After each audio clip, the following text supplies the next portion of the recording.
Sir हम चल रहे हो एक मिनट साहब आइए ना गल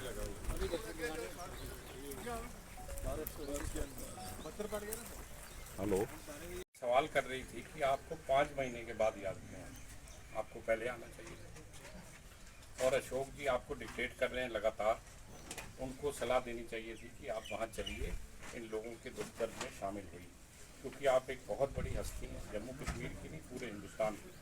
आपके आने से इनके अंदर एक उम्मीद जगी है, क्योंकि बड़ी सारी बातें हैं। ये बेचारे दुखी परिवार हैं, ये सारे लोग मेरे मेंबर हैं, हम सब विस्थापित हैं, कहाँ कहाँ आकर हम रहे। हमने कश्मीरी पंडितों की तरह ये नहीं कहा कि हम भाग के छोड़ के चले जाएंगे। इनका आज भी ये फैसला है, चाहे आखिरी व्यक्ति तक भी हमारा मर जाए, लेकिन हम इस इलाके में नहीं छोड़ेंगे। हम यहाँ डटे हुए हैं, खड़े हैं, तो ये चाहिए था। और दूसरी बात, एलजी साहब कब आए? जब यहाँ पर डेड बॉडीज पड़ी थी, लोगों का ये कहना था कि तब तक हम अंतिम संस्कार नहीं करेंगे जब तक यहाँ वो नहीं आते।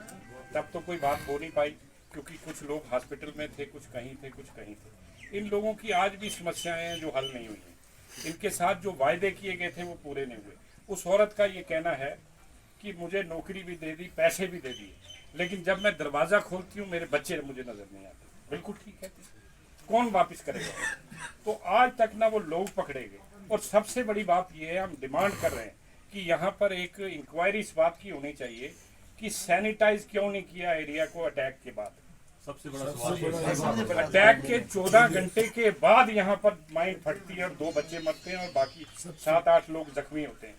यानी वो जाने जो गई हैं, पहले तो चलो वो मिलिटेंट मार के निकल गए, जैसे अशोक जी ने कहा कि आज डीजी कहता है जी वो पाकिस्तान से आए और पाकिस्तान चले गए, लेकिन जो माइन यहाँ थी, ये तो इनकी किस्मत बच्चों कुछ लोगों की ठीक थी कि एक बच्चे की डेड बॉडी यहाँ चौक में, दूसरा बच्चा जिससे आपने भी बात की वो यहाँ रजौरी हॉस्पिटल में, घर सारा खाली था। अगर घर में सारे ये लोग चले जाते इस गांव के तो कितनी तबाही होती, आप इसकी कल्पना करिए। लेकिन 14 घंटे के बाद जब बच्चे घर में थे, जो उस घर की चौकीदारी एक तरह से कर रहे थे, तब ये माइंड ब्लास्ट होता है और उन बच्चों की जान चली जाती है। हमारा आपसे ये मुतालबा है कि आप जैसे इतने बड़े कद के लोग व्यक्ति यहाँ आए हैं, आप एलजी साहब से एक समय लीजिए, इन परिवारों को उनके पास लेके जाइए। हमने कोशिश की है लेकिन वो समय नहीं दे रहे, टाल रहे हैं, तो आप इनको ले जाइए। इनके साथ जो वायदे किए गए थे, जो इनको मरहम लगाने की जरूरत है। क्या वायदे किए? वायदे देखें, बड़े सारी चीजें हैं, जैसे ये बच्चा है, आज सरकार कराएगी। 8-10 दिन तक डिविजनल कमिश्नर साहब फोन उठाते रहे, पैसे देते रहे, आज वो फोन तक नहीं उठाते। वो इनकी बात, ये अपनी जमीनें बेचकर अपने बच्चों का इलाज कर। कुछ है, लेकिन जो हमारे आम थानों में पुलिस है, ये तो देसी इलाज के लिए है, लोगों को पकड़ पकड़ के लिए, दूसरे काम ये मिलिटेंसी से लड़ने के लिए नहीं हो, तो सारे खुद मारे जाए।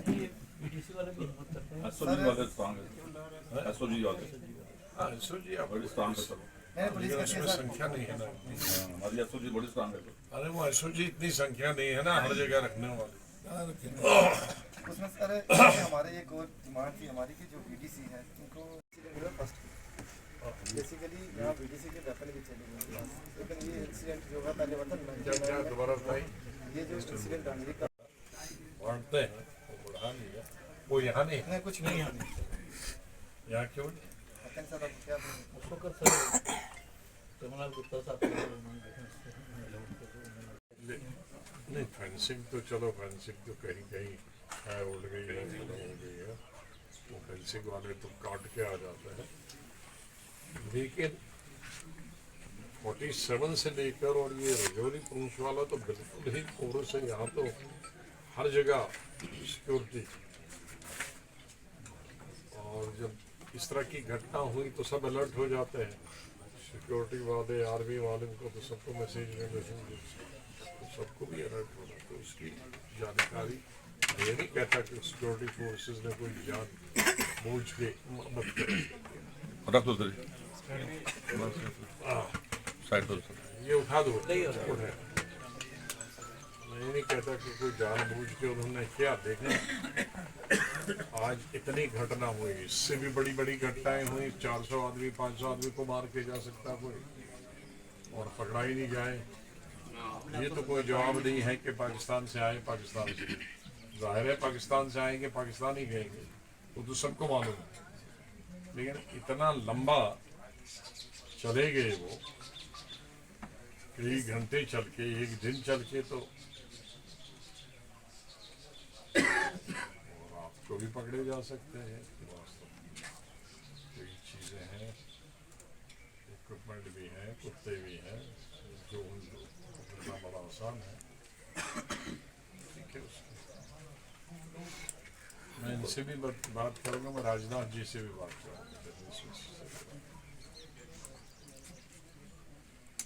इसलिए उनको भी इस बारे में सतर्क रहना चाहिए।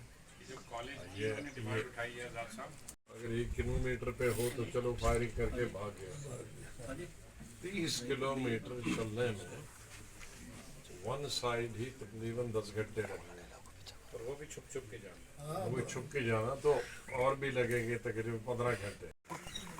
तो अपना शोक प्रकट किया था मैंने, तो 2 टीमें उसी दिन भेजी थी अपने साथी जो कैबिनेट मिनिस्टर थे। एक तो जिस दिन घटना हुई थी और उसके बाद 2-3 दिन के बाद चिप साहब और दूसरे साथी आए थे।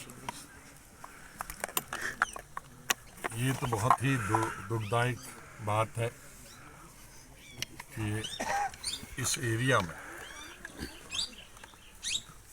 हर महीने कोई न कोई घटना पिछले कुछ सालों से हो रही थी।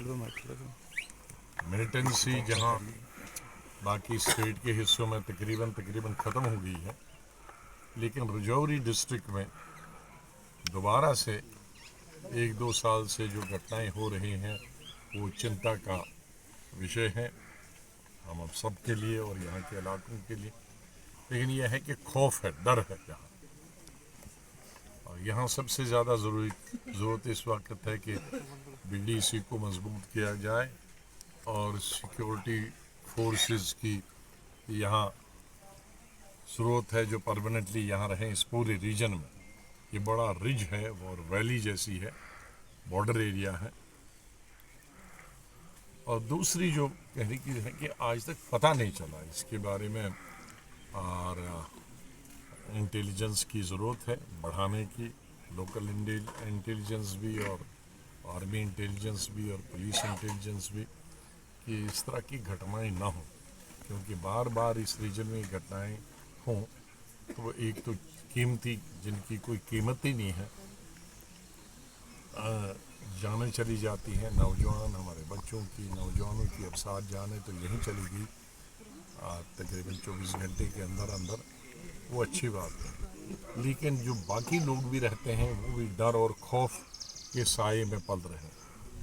इन चीज़ों में जो भी ज़रूरत होगी, मैंने यहाँ उनके परिवार के लोगों को बताया कि मैं डिफेंस में से भी यहाँ के इस रीजन की सुरक्षा के बारे में, पूरे राजौरी पुंछ के बारे में कहूँगा कि यहाँ सुरक्षा बॉर्डर पे बड़ी कड़ी रहनी चाहिए ताकि कोई भी आतंकवादी बाहर से यहाँ ना आ पाए और इस तरह की घटना करके वापस न चला जाए। और वेपनरी यहाँ इतनी होनी चाहिए कि कोई आ भी गया तो वो फिर उसका इलाज होना चाहिए। इस तरह से नहीं कोई, ये तो कोई जवाब नहीं आया था पार से मार के फिर पार चला गया, तो फिर तो हर वक्त एक के चला जाएगा, वो तो फिर कहेंगे चलो बच के हम आए थे।